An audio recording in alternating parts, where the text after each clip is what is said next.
Hello. We're good? Okay. All right, what's up, you guys? We've got another late workout, but I'm sure, like, you would expect nothing less from us at this point, because every time we're in the gym, it's kind of late. But yeah, I tweeted something good today. If you guys want to go read it, you'll have to, at this point, you'll probably, like, I've already probably tweeted like 12 things already, but I would say something that I kind of run into these days, and I don't know if it's just because I'm an adult and I just analyze everything that I'm saying and whatnot, but I think a lot, I would say.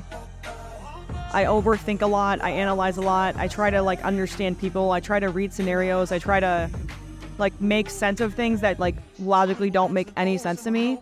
And sometimes I get like fixated on like trying to figure out the problem to why something's not working, or I try to like study behavior, and you know, I do really weird stuff in the free time I don't have. But anyways, my point is I think there's like a huge misconception about like this lifestyle and like what it actually is. I'd say like when people take the easy route, I would say like I don't really relate to, I would say, a lot of the things they get to do in their life. For example, like, you know, like living it up every weekend and like just having like a huge group of friends and like everyone just gets along and, you know, yada yada. I feel like there's a huge difference between people that like really want to be successful in life with not only like their own self, but I would say like there's levels to this, and I feel like I've kind of said this kind of before, but like I really want to be great in this life, and I'm realizing that there's many sacrifices and consequences to pay to want to get there.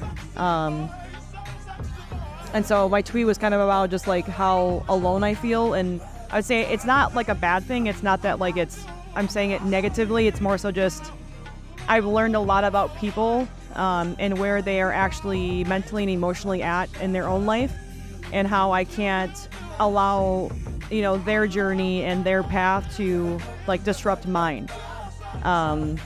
You know, I think sometimes we get really upset like when people like, you know, piss us off or they don't treat us a certain way or like it's not fair. And I would say probably like 95% of the time it has nothing to do with us, and it has everything to do with where they are actually at on their journey. You know, but again, this is also, you know, something to think about is I think everyone does what's right for them in that moment.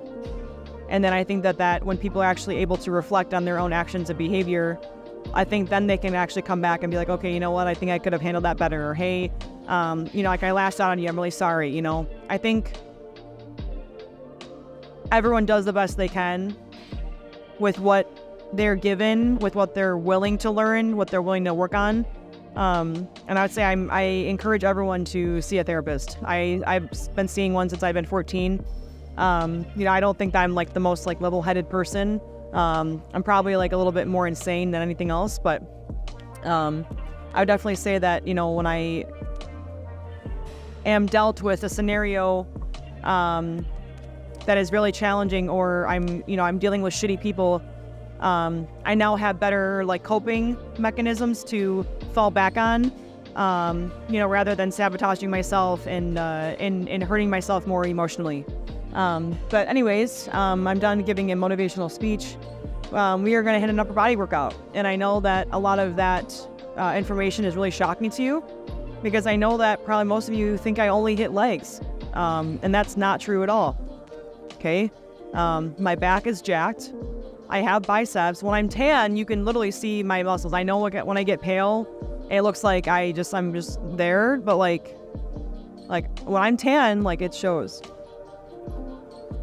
So we're gonna get after it. So let's go get fucking swole. Bye. All right, so first movement of the workout today, I'm doing a Delt Press, aka shoulder press.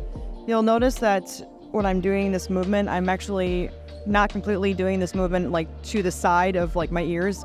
I'm actually at like a 45-degree angle, and I'm trying to keep the tension within my delts, because typically I have a hard time not allowing my traps to kind of take over every shoulder movement that I do. So therefore, I'm trying to activate my delts and not my traps.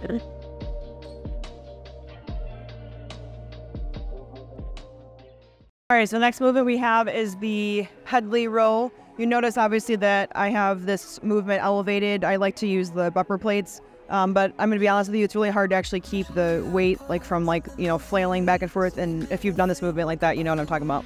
But I'd say some key points to take away here is making sure that your shoulders are not driving up to your ears. You really want to make sure that you're pulling your lats down and back, and you want to sit back in your heels. You want to turn your glutes on and make sure that you're keeping your back flat. And you want to make sure that you're actually engaging your lats and not anything else. All right, now we have the chest supported lat pull down. You see that I am using this cable attachment. This is one of my favorite ones to use for this movement.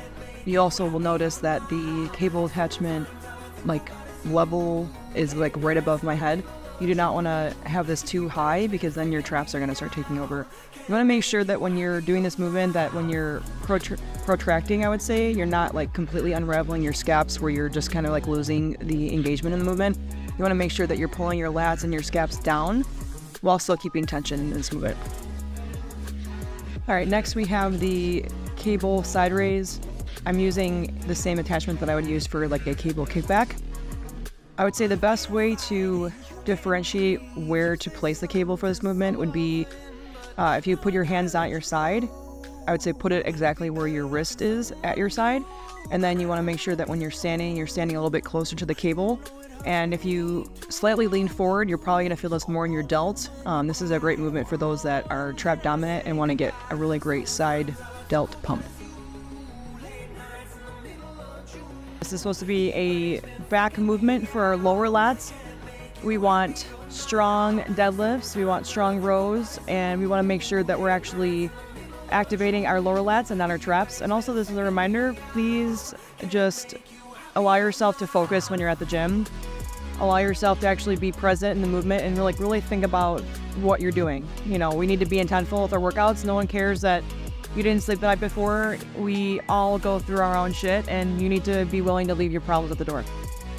All right, last superset today, we're doing bicep curls, and I will show you the tricep movement right after this. For this, you can either do the standing or seated. I would say if you're doing this standing, make sure that you can actually squeeze your shoulder blades back and actually pull your arms down. I see a lot of people doing this in the gym where their shoulders are completely rolled forward, and you want to make sure that you're actually contracting your biceps and not allowing your entire body to be part of the movement. All right, last thing we have today is the tricep dumbbell, I don't even know what I'm saying, I'm so tired. Dumbbell tricep extension, seated. So what we're doing here is we are making sure that our lats are pulled down. We're making sure that we are not shrugging our shoulders to our ears. We want to make sure that everything is pulled down. And when you're doing this movement, try to keep your elbows as tight to your head as possible and make sure you're having good mind-muscle connection. All right, we are officially done with this workout. Thank you guys seriously for watching. We're going to be trying to do 2 YouTube videos a week right now. I find that for a long time I never focused on doing YouTube videos, and honestly right now it's probably one of the most chaotic times ever, I would say, doing this. And in this moment right now, it's just Lucas and I doing this. So all the content that you see posted on all socials, we've got, I sometimes do threads, but I say Twitter, my thoughts, but sometimes he posts them. We've got Facebook, we've got Instagram, we've got TikTok.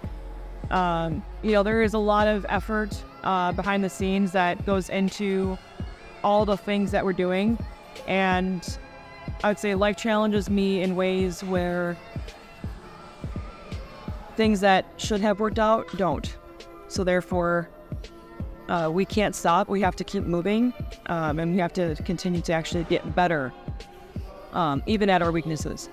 So, I guess my point, and I will wrap this up, is, I see a lot of people talking a lot about balance, and I find it really funny because the people that work really hard don't talk about balance. You know why? They don't talk about balance because they don't need balance in their life, because they understand that there's going to be a time and place for it, and I'm assuming that the time is not now. So I think with that being said, I'm thankful sometimes to get 3 hours of sleep a night. And that probably contradicts, me being a coach or, me trying to be like my healthiest self. But hey, guess what? When you're a business owner and things have to kind of run fluidly for things to actually be smooth, no one gives a fuck about my sleep, and no one gives a fuck if I look and feel like shit. Like, there's still stuff that has to get done no matter what. Realistically, if you need to talk about balance, just admit that you're soft and you can't handle the stress and pressure of being great. Okay? I just wanted to state that right now, because I see like a lot of content that's constantly regurgitating word vomit.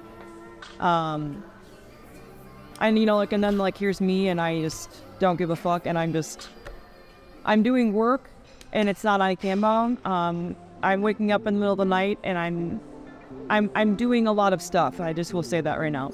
I have a lot of goals and aspirations in life, and this is a part of the sacrifice that I make in this moment, and this is also a sacrifice that Lucas makes in this moment. Like right now, it's like what, 10:30? I'm sorry, it's 11 o'clock. Sorry, my bad. It's 11 o'clock at night. And I think sometimes my lifestyle from afar looks like, oh, Miranda lives this lavish lifestyle, and she gets to go to the gym whenever she wants. No. So that's not what happens here. Okay, I'll tell you that right now. I don't have an OnlyFans account. I don't get to just make fast money and just say fuck it, and just have a day like a hobby. No, we don't do that here. Okay, we work hard. And I would like that to be taken seriously. So. Thank you guys for being here. Thanks for listening to my 11 p.m. rant here. I think there's a huge misconception about what hard work actually is. And I feel very passionate about talking about it. And one day I will be on a stage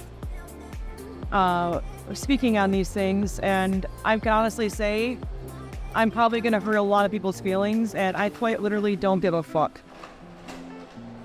Time to be my authentic self without worrying about everyone's feelings and needing to be validated all the time. So we're gonna end this video right now. Thank you guys for being here. Thank you guys for supporting me on this journey. Thank you guys for supporting the way that my content has changed and elevated. If you don't like it, I'm really sorry about it. We're still gonna be working out. Obviously I have to, have big legs, because, that's just what we do. This is just the beginning. All right, bye. Love you guys.